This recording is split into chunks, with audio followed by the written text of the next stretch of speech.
For the first time in 10 years, Oregon football is back in the college football playoffs, but this time with a new format and a new and shiny #1 ranking. Thank you for joining us tonight. I'm Rocky Walker. And I'm Samantha Kadera, and I couldn't be a prouder alum, and it's been a long journey for them.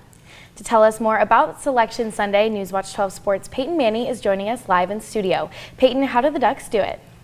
Hey guys, thank you. Well, Selection Sunday brought us some big surprises and some questions with the seedings, but what wasn't a surprise, nor a question, was Oregon being selected as the #1 seed. The Ducks accomplished that with 13 wins and a Big Ten championship title.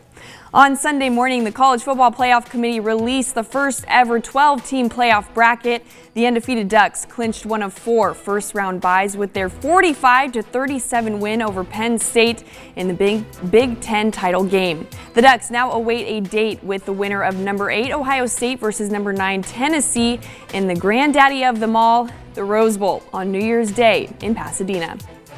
We'll take a full look at the college football playoff bracket and hear from Coach Lanning coming up tonight at 6. For now, live in studio, Peyton Manny, NewsWatch12 Sports. The city of Grants Pass made a big move in combating homelessness in the city. This week, the City Council approved a grant that will allow for a low-barrier homeless shelter in the city limits. The grant will be for 210 and 220 Redwood Highway. It's currently the home base of Mobile Integrative Navigation Team, or MINT, and they'll be running the shelter. The plan did bring plenty of mixed reactions, though. Enough questions have been asked, and it's going too quickly. So I think counselors need to step back.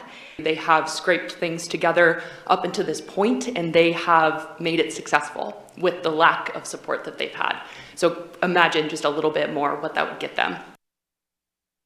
Major concerns brought up the timeline of the plans, the location, and the state of the building that they plan to purchase. Those who agreed on it say this plan is needed for the city to keep homelessness out of public parks and provide resources for them.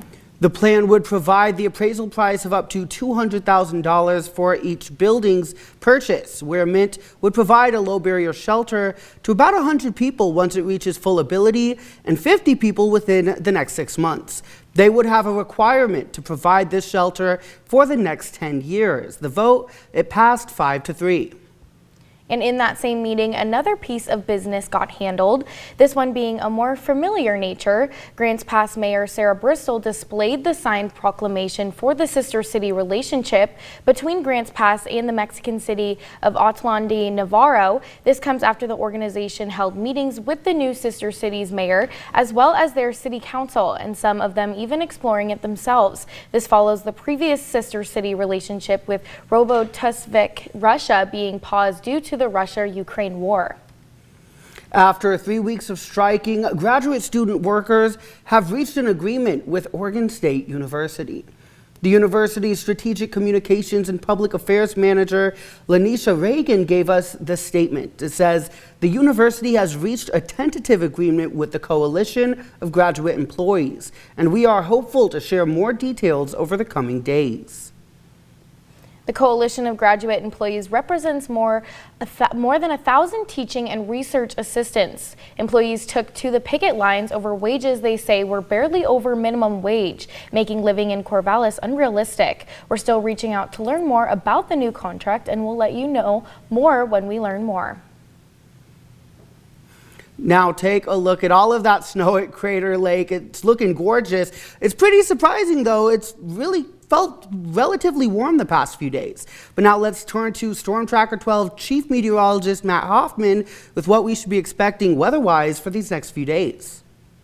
We're looking at a cold night tonight across southern Oregon and northern California. Clear skies for Brookings and the coast, down to 39 degrees. Will also be clear up in the mountains, but the valleys expecting areas of fog and freezing fog to develop. So with these colder temperatures, there could be some icy spots to watch out for as we head into tomorrow. Down to 28 tonight in Medford, 17 degrees in Klamath Falls. Tomorrow, we're going to watch out for that fog, locally dense in the valleys. Give yourself a little extra time for that morning commute. It will be a sunny day for some higher elevation areas and along the coast in our region, but we do expect clouds though to break up for at least some of our valleys as we go throughout the day, but there still could be some stubborn areas that keep temperatures down. Tomorrow, highs only in the mid 40s in the Rogue Valley, only 38 degrees in Klamath Falls. We'll take a look at your forecast through the work week ahead coming up. Last night, the Illinois Valley Fire Department responded to a car fire. The fire was off Forest Creek Road in Selma.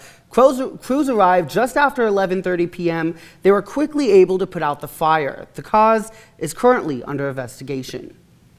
And Siskiyou County sheriffs are reminding you to slow down when you see livestock on the road. Sheriffs say not only is it the right thing to do, but it's the law. Drivers must follow instruction from ranchers with livestock on the road. And they say it's to ensure the safety of drivers, ranchers, and their livestock. Honking or speeding past can scare animals. Now it's coming to that time where people are hunting for their Christmas trees. Sam, I have to ask, have you gotten your tree yet? I have. I've actually had it up since the day after Halloween. See, I'm a full believer that Christmas starts once Halloween's passed, but I'm a little bit late. I haven't gotten mine yet, but today is a great reminder to do so because it's National Christmas Tree Day. It's the day known for celebrating those lit up firs and pines that make our homes smell a little bit more woodsy and feel a bit more cheery. But the Oregon Department of Forestry is reminding you that cutting your own tree is not allowed in state forests. The U.S. Forest Service does allow it, though, in federal forests with a permit. You could find a link to get those permits on our website, kdrv.com. And while we all love that holiday cheer, local fire departments are reminding you to do so safely. Local fire department says the key to do safely are to not overload electricity on singular wall sockets or power strips and to keep your tree well watered, saying it starts to dry the moment it's cut, increasing the risk of catching fire. If you're going to have a tree that's going to be dying from the day you cut it, trying to get the length that you can out of the time your tree is up, you're just going to have to remember a number of different things that include constant watering. Note is to also keep your trees away from heat sources like space heaters and fireplaces. As dry trees, they're highly flammable even before they catch fire. And with the holiday season in full swing, we're tracking festive events throughout Southern Oregon and Northern California. You can head to our website to find where you can join the holiday cheer. If you're hosting an event, let us know by sending it to our email or submitting it to our community chalkboard. Now we come to a hard-hitting news question. Sam, what was your favorite toy growing up?